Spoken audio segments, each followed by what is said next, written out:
নমস্কাৰ এই মুহূৰ্তত আহি পৰিছে কেইবাটাও গুৰুত্বপূৰ্ণ খবৰ আৰু এনে ধৰণৰ খবৰসমূহ নিতৌ চাবৰ কাৰণে চেনেলটো সাবস্ক্ৰাইব কৰি ভিডিঅ'টোত এটা লাইক কৰি দিব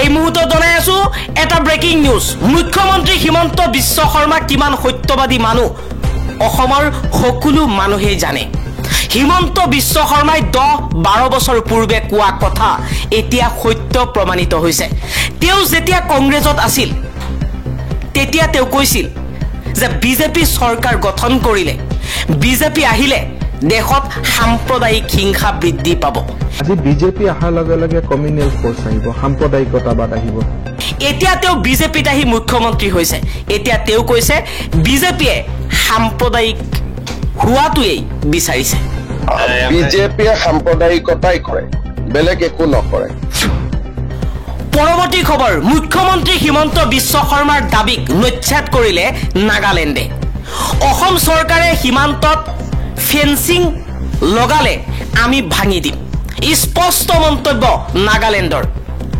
অসমৰ মুখ্যমন্ত্ৰী আৰু বন মন্ত্ৰী জনাই দিছো যে আপোনালোকে ফেন্সিং পিলাৰ নুঠালে সীমান্তলৈ মই নিজে গৈ ভাঙি দিম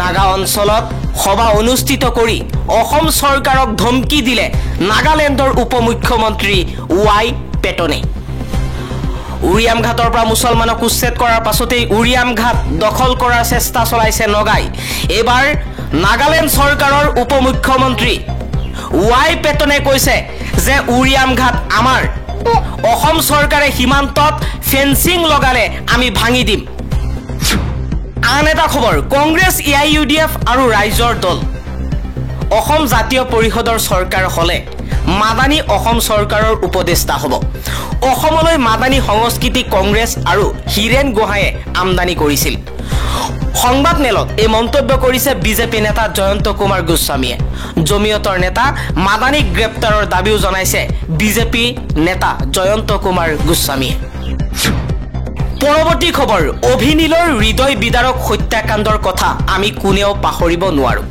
কাৰ্বি আংলঙৰ দকমকাত প্ৰকৃতিৰ সৌন্দৰ্য উপভোগ কৰি উভতি অহা দুজন যুৱকক উন্মুক্ত জনতাই পাশবিকভাৱে হত্যা কৰিছিল আৰু এইবাৰ সেই ভয়ংকৰ ঘটনাৰ পুনৰাবৃত্তি ঘটিলে গুৰেশ্বৰৰ বগামাটিৰ ভৰালি চকত 23 বছৰীয়া সম্ভাৱনাপূৰ্ণ যুৱক অভিষেক দাসক দুৰ্ঘটনাত পতিত হোৱাৰ পিছত এদল উন্মুক্ত লোকে নিৰ্মমভাৱে মৰিয়াই হত্যা কৰিলে সহায়ৰ বাবে চিঞৰি কান্দিলেও কোনো সহাৰি নাপালে তেও এই নিশংসতাৰ মূল কাৰণ কি মানুহৰ মনৰ পৰা আইন শৃংখলাৰ ভয় নোহোৱা হৈছে এই পাশবিক কাণ্ডৰ বাবে প্ৰত্যক্ষভাৱে দায়ী চৰকাৰৰ বৰমূৰীয়াসকলৰ উচতনিমূলক মন্তব্য চৰকাৰে কেৱল মাৰা খেদা কটাৰ কথা জনতাক বুজাই নাথাকে জানো আমি ভাবো তাৰেই সামাজিক প্ৰভাৱ এয়া আমি সকলোৱে একেলগে উচ্চ কণ্ঠে ক'ব লাগে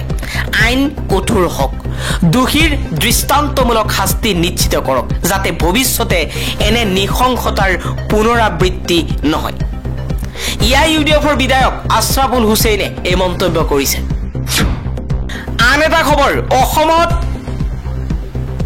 কোনো ঠাইতেই বাংলাদেশীৰ ঠাই নাই আমি কোনো কাৰণতেই ইয়াত ঠাই দিব নোৱাৰো তুলিৰাম ৰংখাং সৰব হৈ পৰিছে বাংলাদেশীৰ বিৰুদ্ধে কাৰ্বি আংলং জিলাতো যদি বাংলাদেশী প্ৰৱেশ কৰে তেন্তে খেদিয়াই পঠিয়াই দিয়া হ'ব বুলি মন্তব্য কৰিছে তুলিৰাম ৰংখাঙে সায়েদা হামিদৰ বিতৰ্কিত মন্তব্যৰ পিছতেই এই প্ৰতিক্ৰিয়া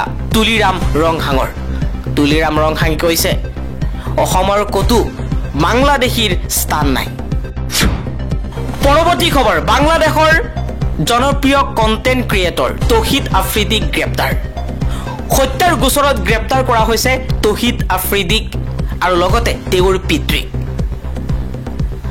যি সময়ত বাংলাদেশত চৰকাৰ বিৰোধী আন্দোলন চলিছিল সেই সময়ত তৌহিদ আফ্ৰিদি আৰু লগতে বহু জনপ্ৰিয় কণ্টেণ্ট ক্ৰিয়েটৰে শেখ হাছিনাৰ লগত বৈঠকত মিলিত হৈছিল বৈষম্য বিৰোধী ছাত্ৰ আন্দোলনত হত্যাৰ আসামী আছিল তৌহিদ আফ্ৰিদি আসামী আছিল প্ৰাক্তন প্ৰধানমন্ত্ৰী শ্বেখ হাছিনা।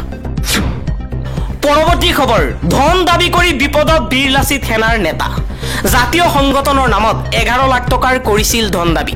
সমগ্ৰ ঘটনা পোহৰলৈ অহাৰ পিছতে বীৰ লাচিত সেনাৰ ৰোষত 2 নেতা। তদন্তৰ চূড়ান্ত প্ৰতিবেদন নহালৈকে 2 নেতাক বীৰ লাচিত সেনাৰ পৰা অব্যাহতি দিয়া হৈছে।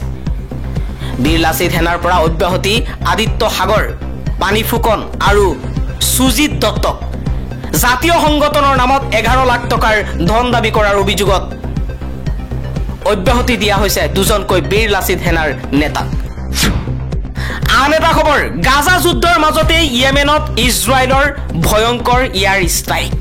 ইয়েমেনৰ ৰাজধানী সানাত ইজৰাইলৰ বিমান আক্ৰমণত 6জনকৈ লোক নিহত হৈছে আৰু 86 গৰাকী লোক আহত হৈছে। আহতসকল এতিয়া সংকটজনক অৱস্থাত আছে। সানাৰ ৰাষ্ট্ৰপতিৰ ভৱন চৌহদত আক্ৰমণ ইজৰাইলৰ। ৰাষ্ট্ৰপতি ভৱন চৌহদত থকা সামৰিক ঘাটিত আক্ৰমণ চলাইছে ইজৰাইলে। 2টাকৈ বিদ্যুৎ কেন্দ্ৰ, ইন্ধন সংৰক্ষণ কেন্দ্ৰতো আঘাত। হুতি বিদ্ৰোহীয়ে প্ৰথমে ইজৰাইললৈ নিক্ষেপ কৰিছিল বেলিষ্টিক মিছাইল।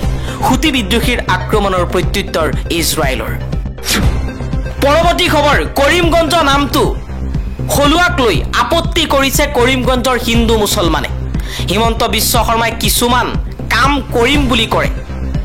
গাৰ জোৰত তেওঁ কাম কৰি যায়, ক্ষমতাৰ বলত তেওঁ কাম কৰে। চৰকাৰৰ দায়িত্ব জনতাৰ লগত থকা, জনতাৰ বিৰোধ কৰা নহয়।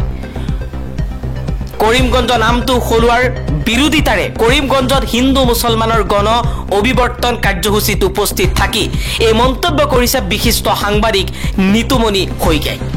নিতুমণি শইকীয়াই কৈছে, হিমন্ত বিশ্ব শৰ্মাৰ আজি ক্ষমতা আছে কাৰণেই জনসাধাৰণৰ পচন্দ নোহোৱা কামো তেওঁ কৰি আছে। জনতাই নিবিচৰা কামো হিমন্ত বিশ্ব শৰ্মাই ক্ষমতা ব্যৱহাৰ কৰি আছে। কিন্তু ইয়া গণতন্ত্ৰৰ বাবে শুভ লক্ষণ নহয়। ক্ষমতাৰ অপব্যৱহাৰ কৰিলে সংবিধান বিৰোধী কাম কৰা হয়। হিমন্ত বিশ্ব শৰ্মা চিৰদিন অসমৰ মুখ্যমন্ত্ৰী হৈ নাথাকে।